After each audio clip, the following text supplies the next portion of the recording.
রাস্তাঘাটে উন্নয়নে আমান ভাইয়ের তারেক রহমানের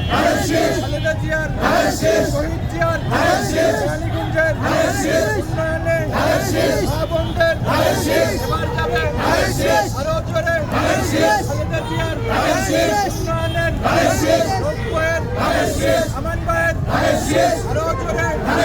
জোরে জোরে যাবে উন্নয়নে স্বাধীনতার এবার যাবে বাংলার ইসলামী সৈনিক এক হও লড়াই করো এ বলে জিয়া নাই জিয়া সারা বাংলায় খালেদা জিয়ার কামান আমানুল্লাহ আমান আর কাছে সেই মার্কা আমান ভাইয়ের ইসলামী খালেদা জিয়ার তারেক রহমানের শহীদ জিয়ার উন্নয়নের রাস্তাঘাটে মা বোনদের সবাই বলো জিয়া সৈনিক।